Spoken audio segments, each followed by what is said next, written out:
नमस्कार साथियों, आज हम पढ़ने वाले हैं 5D और 6D सीरीज का इलेक्ट्रॉनिक विन्यास। चलो देखते हैं।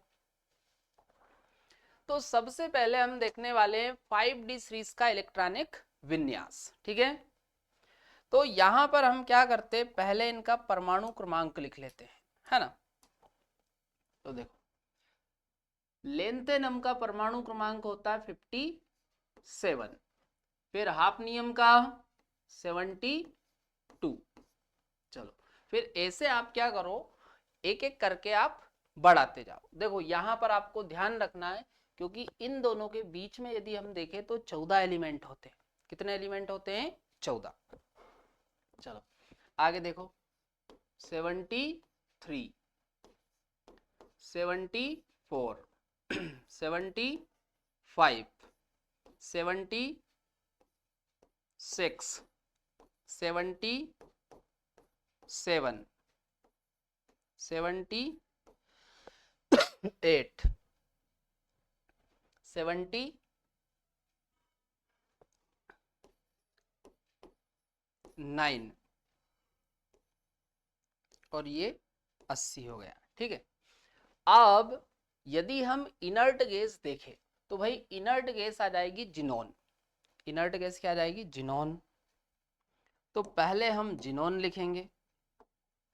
देखो, इलेक्ट्रॉनिक विन्यास लिखने के लिए आपको पहले क्या लिखनी पड़ेगी? जिनोन। इस तरीके से डब्बे में बंद करो।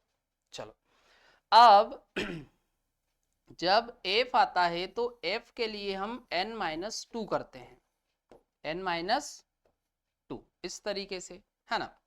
आगे देखो, n-1 D और ns इस तरीके से। तो यदि हम यहां पर S में देखें तो देखो, S में एक या ज्यादातर में कितने इलेक्ट्रॉन होते हैं? 2। और D में हम देखें तो D में 1 से लेकर 10 तक जाएंगे। और यहां पर हम F में देखें तो F में 0 या 14 इलेक्ट्रॉन, ये कंडीशन होती है ना। और n यदि हम देखें, यहां पर n क्या है? आवर्त की संख्या। तो आवर्त की संख्या कितनी है? 6। आवर्त की संख्या कितनी है? 6।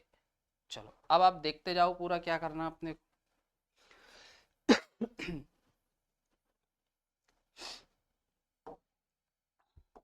चलो,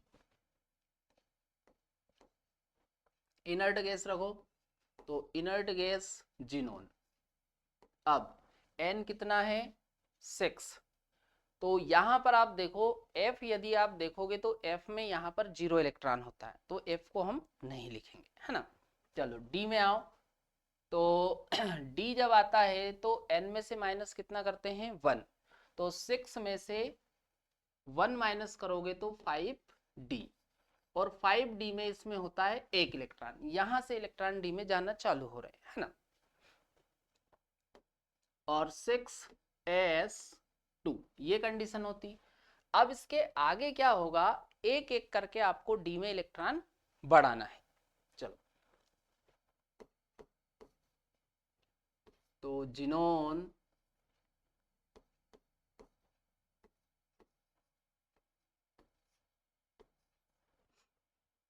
अब यहां पर F भी आ जाएगा। तो यहां पर F कौन सा आएगा? तो देखो, F जब आता है तो n में से कितना माइनस करते हैं? 2, है ना। तो n कितना है? 6। तो 6 में से 2 माइनस करोगे तो 4f, 4f 14, 5d 2 और 6s2, ये कंडीशन हो जाएगी। यहां पर देखो, xenon 4f 14, 5d 2, sorry 5d 3, 6s2, ये कंडीशन हो जाएगी। यहां पर देखो, तो पहले जिनोन लिखो, फिर 4f 14 और 5d 4, 6s2, ये हो जाएगा। यहां पर देखो, जिनोन 4F14, 5D 5 और 6S2। अगला देखो, जिनोन 4F14, 5D 6 और 6S2। अगला देखो, पहले जिनोन लिखो, फिर 4F14, 5D 7 और 6S2, ये कंडीशन हो जाएगी। अब यहां पर आप देखो, जिनोन 4F, तो 4F14, 5D, अब देखो 8 होगा, पर यहां पर क्या होगा, एस का एक इलेक्ट्रॉन डी में चला जाता है, तो डी में हो जाते हैं 9 इलेक्ट्रॉन और 6s1, ये कंडीशन यहां पर बन जाती है। ठीक है, तो ये आप ध्यान रखना।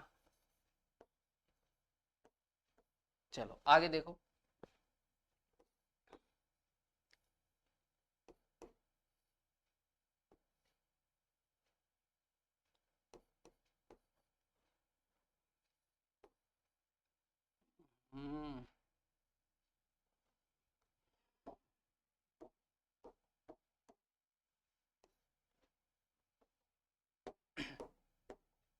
चलो देखो इधर, तो जिनोन, आगे देखो, जिनोन रख दिया 4F14, है ना, 5D10,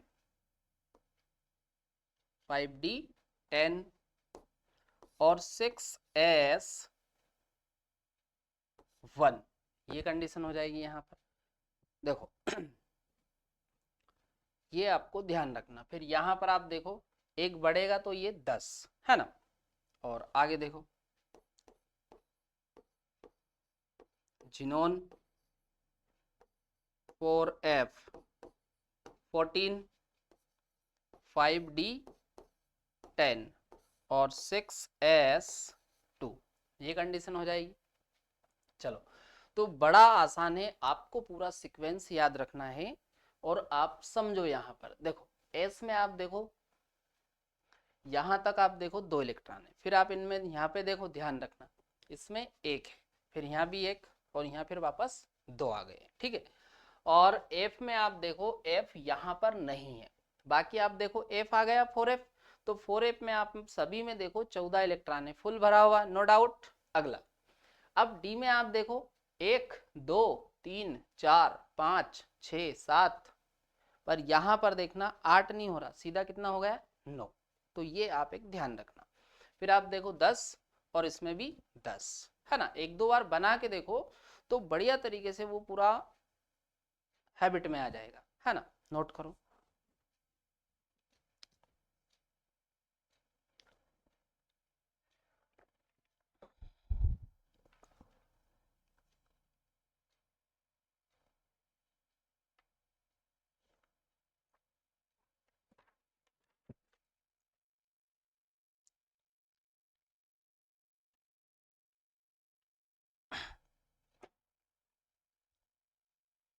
कर लिया नोट।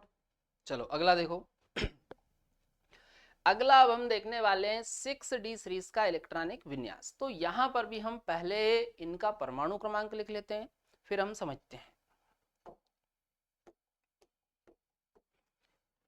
तो इसका परमाणु क्रमांक होता है 89, है ना, फिर यहां पर 104, है ना, इन दोनों के बीच में भी 14 एलिमेंट होते हैं, है ना, इसलिए ये अंतर देखने को मिल रहा है। अगला 105, 106, 107, 108 109 आगे 110 111 और 112। ये इस तरीके से इनका आ गया इलेक्ट्रॉनिक विन्यास। अब यहां पर यदि हम इनर्ट गैस देखें तो देखो इनर्ट गैस आ जाएगी रेडोन। तो पहले लिखना आपको इनर्ट गैस है ना, फिर अगला N-2 F14। तो F में क्या होता है, पहले वाले में तो 0 या, फिर बाकी में आप देखोगे तो 14 ही होते हैं, है ना। फिर आगे N-1 D, D में 1 से लेकर 10 तक, और NS इसमें 1 से या फिर 1 या 2 कर लो इस तरीके से, है ना।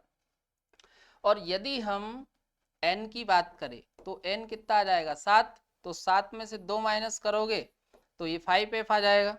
D, तो D आ जाएगा 6D और ये 7S, इस तरीके से चलेगा।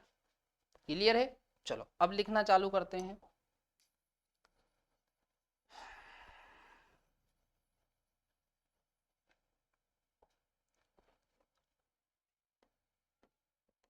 तो पहले रखो इनर्ट गैस रेडोन, रेडोन लिख दिया। अब देखो यहां पर F में 0 इलेक्ट्रॉन होते हैं तो हम F को नहीं लिखेंगे, है ना। और D यहां पर आ जाएगा 6D 1 और 7S 2, ये इस तरीके से। अब आप देखो D में जो इलेक्ट्रॉन है वो एक एक करके बढ़ते जाएंगे, ठीक है। तो रेडोन, अब यहां से F भी चालू आ जाएगा तो F फुल भरा रहेगा। तो 5F 14 6D 2 7S 2। अगला देखो रेडोन 5F 14 6D 3 7S 2, ये आ जाएगा। अगला देखो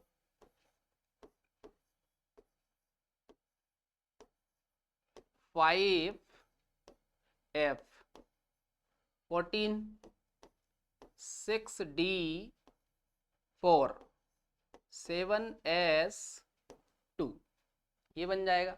अगला देखो रेडोन 5F 14 6D 5 और 7S 2, ये आ गया। अगला देखो रेडोन 5F 14 6D 6 और 7S 2, ये आ जाएगा। चलो अगला देखो तो रेडोन 5F 14 6D 7 और 7S 2, ये कंडीशन हो जाएगी, ठीक है। आगे देखो रेडोन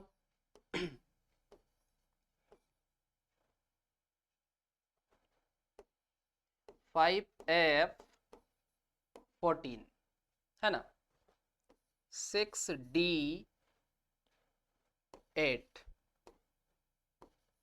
और 7S 2। अगला देखो रेडोन 5F 14 और 6D, देखो 9 होगा और एक इलेक्ट्रॉन चला जाएगा S का, तो D में हो जाएंगे 10 और 7S 1, भाई ये इसका एक इलेक्ट्रॉन इधर चला गया ना। चलो अगला देखो। देखो इस ऐसा क्यों होता है भाई, ऐसा स्टेबिलिटी के कारण होता है। तो यहाँ पर आप देखो एक इलेक्ट्रॉन एस का इधर आ गया, तो यहाँ कितने हो गए 10। 10 होने के कारण ये फुल भर गया, और फुल भरने के कारण ये जो इलेक्ट्रॉनिक विन्यास है वो स्थायी है ना। चलो अगला देखो, रेडोन 5F14 6D10 और 7S2, ये कंडीशन हो जाएगी। चलो नोट करो पूरा।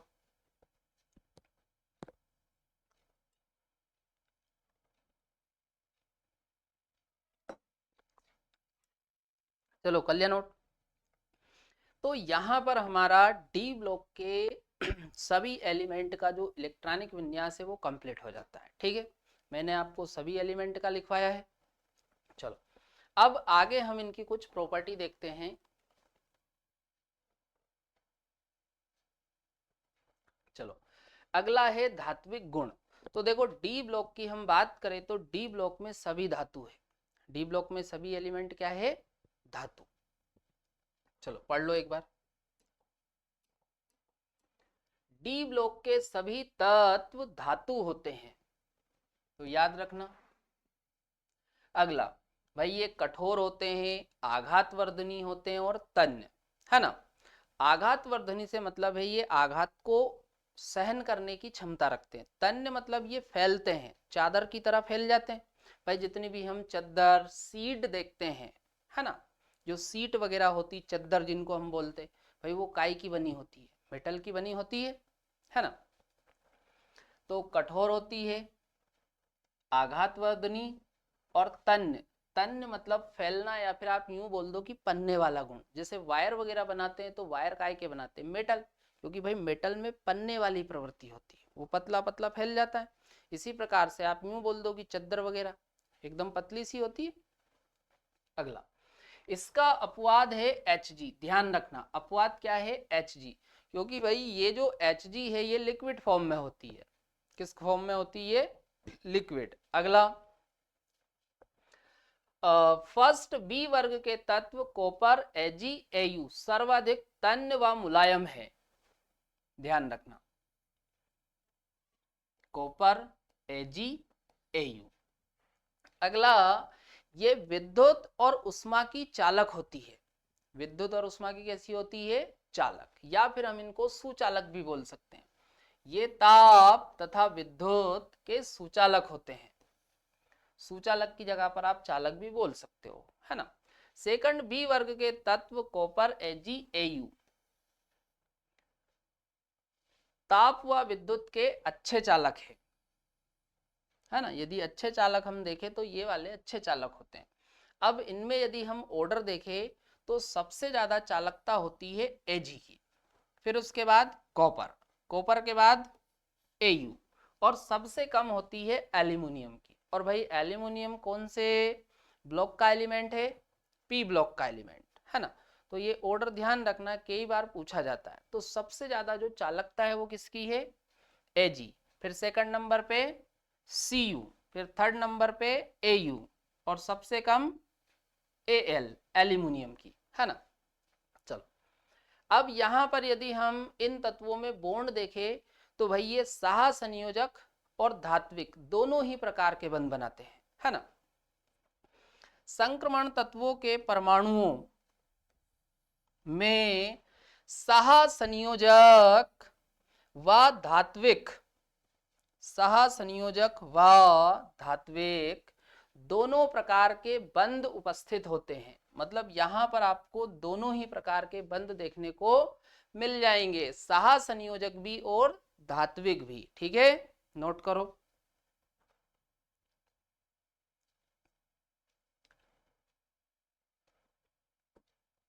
चलो अगला देखो। अगला है संक्रमण तत्वों के विशिष्ट गुण। ये ध्यान रखना, कई बार इन पे सीधा सीधा क्वेश्चन बनता है कि भाई कौन सा संक्रमण तत्वों का गुण है, कौन सा संक्रमण तत्वों का गुण नहीं है, या विशिष्ट गुण धर्म करके बोले। चलो तो पहला भाई, इनमें आपको परिवर्ती ऑक्सीकरण अवस्था देखने को मिलेगी। क्या मिलेगी? परिवर्ती ऑक्सीकरण अवस्था। आगे देखेंगे ये सब। अगला रंगीन आयन, भाई इनके जो आयन है वो रंगीन होते हैं, कलर्ड। अगला अनुचुंबकी गुणधर्म, भाई ये कैसे होते हैं? अनुचुंबकी गुणधर्म रखते हैं। उत्प्रेरकी गुणधर्म रखते हैं, भाई डी ब्लॉक या फिर इनके डी ब्लॉक एलिमेंट के जो यौगिक होते हैं वो उत्प्रेरकी गुण रखते हैं। अगला मिश्र धातुओं का निर्माण, तो भाई जब दो मेटल को हम मिलाते हैं तो दो मेटल या दो से अधिक मेटलों के मिलने से जो मेटल बनती है उसे हम मिश्र मेटल बोलते हैं। क्या बोलते हैं? मिश्र धातु। तो भाई मिश्र धातु बनाने वाली जो मेटल होती वो कौन से ब्लॉक में होती है? डी ब्लॉक में, है ना। अगला अंतराकाशी यौगिकों का निर्माण, ये हम आगे पढ़ेंगे क्या होते हैं। तो ये अंतराकाशी यौगिकों का निर्माण भी यही करते हैं। अगला संकुल यौगिकों का निर्माण, भाई संकुल में हमने देखा था कि जो CMI होती है वो कौन से ब्लॉक की होती? डी ब्लॉक की। कौन से ब्लॉक की होती है? डी ब्लॉक की। चलो ये सारे पॉइंट नोट करो।